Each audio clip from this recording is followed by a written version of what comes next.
It's been a tragic day and a tragic morning as well, as a lot of families who finally realized that their loved ones had been lost and martyred in that gruesome attack of 40 security personnel of the CRPF in Jammu and Kashmir. They are waking up to that reality.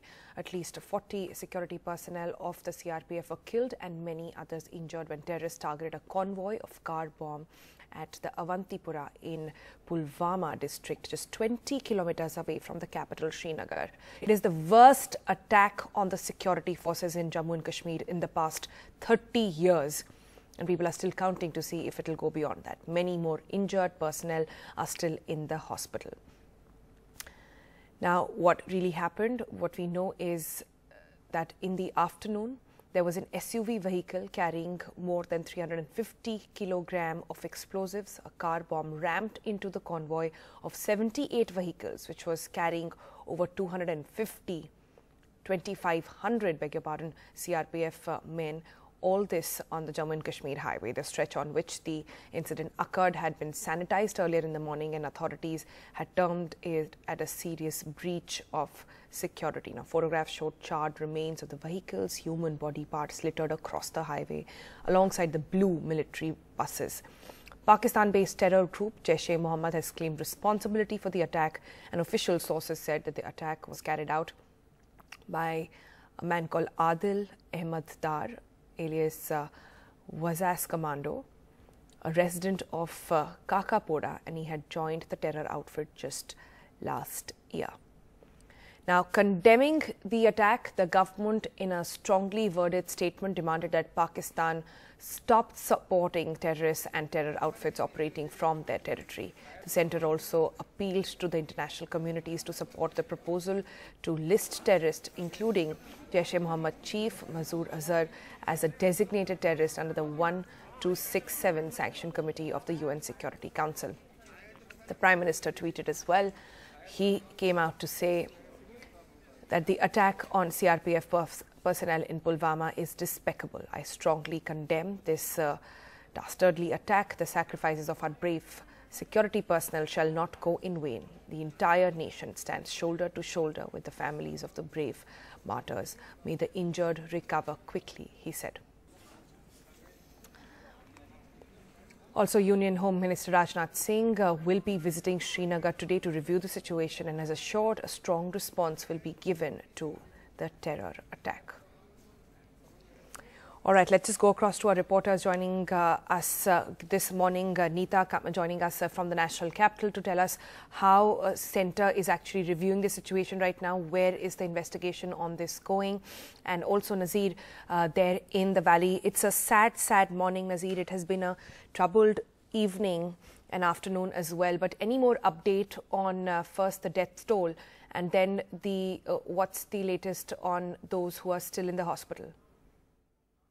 Well, Sunil, through the night, the CRPF and the security force, they were actually struggling to ensure that, identity of those who have died in this attack, because the impact of this attack is such, recognizing the body is a challenge for them. So the embalming has been a challenge. So the death toll has risen more than 40. It is, CRPF had officially told us 37, but then there are reports 44 may have been killed in this attack, and about 40 are injured in the attack. Some of them are still in a very critical condition, and they have been shifted at the Army line to the hospital.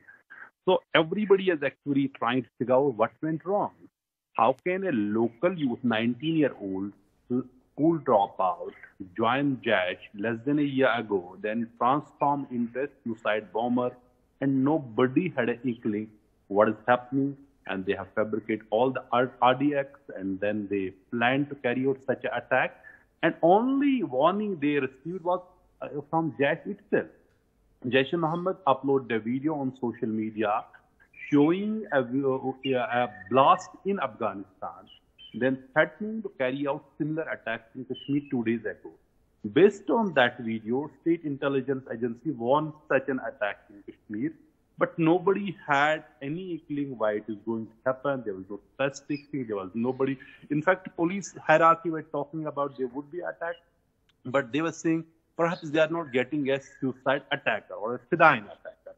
So clearly some, a serious introspection needed for the state security establishment how to deal with this, because you cannot stop anybody if he is ready to die. Yes, you can prevent it if you have hard intelligence and actionable intelligence. That is always happens, because it's not first time, there have been attacks in Kashmir. It has been happening for last year 3 decades, and this is the worst attack in last year 3 decades of militancy in Kashmir, where in one single attack more than 40 security force personnel have been killed. So, Nazir, just hold on to that thought. Just hold on to that thought. I also want to get in Neeta Sharma, and I understand Neeta has to then, get us more information coming in from the government as well. Neeta, the biggest question at this point has been that people are talking about a particular letter and a particular video that was given out, and that's where the question of the intelligence failure is coming in from. Now, sources have told NDTV as well, you've confirmed this earlier, that Pakistan-based group, Jaish-e-Mohammed, who took responsibility, they had warned of a suicide attack in Kashmir just 2 days ago. The mode of attack was indicated by the video, and then it was uploaded online as well. So, is the government acknowledging the fact that this could have been a warning, and what is the action that they're planning?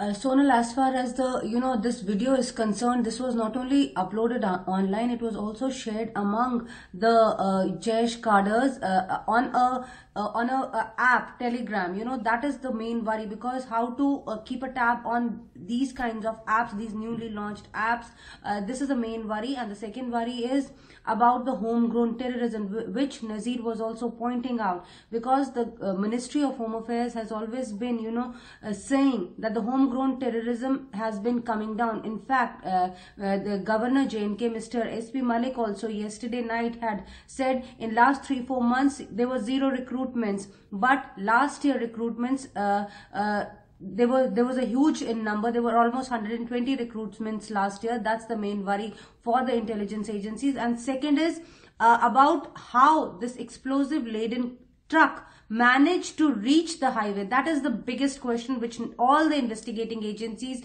and probe agencies need to answer, because there are so many checks and barricades on a national highway. Even if this truck was parked, or even if it was just crossing by and it rammed rammed into the convoy, how did it manage to reach the highway? Because there are so many checks, counter checks before you reach a highway. So there is some kind of a failure which needs to be pinpointed. This time it's going to be again, it's going to be a manthan of a sorts. The Home Minister is going along with the Home Secretary and senior officers of the ministry to take a stock and to come out as to what went wrong where. Sonal? All right, thanks Neeta for that. Nazir, before we let you go, very quickly want to understand, do we know the update, the latest update from the hospitals? Well, Sonal, the condition of, as I already said, of some of the injured is very critical, but we have the best hands of Army at Army 92 base hospital who have been handling such cases for long. But in this case, it is unheard of such a magnitude of the attack, yes. Hundreds of kgs of RDX being laden in a car, and then that is rammed into a CRPF convoy, and carefully use the buses which are carrying maximum number of soldiers, and they were targeted. That is why there's maximum damage, over 40 soldiers being killed. Now the question is how government is going to recalibrate this security strategy to prevent such attacks. While the government talks about their 0 recruitment, this is all based on when militants themselves actually upload the videos. Look, they have joined militancy. But what about those who do that, who silently join militancy and then carry out such attacks? They had no inkling to what was happening. So it is a failure. Why was the local intelligence which could have prevented such an attack? Those questions will be answered, asked. But right now, lots of questions that require answers at this time.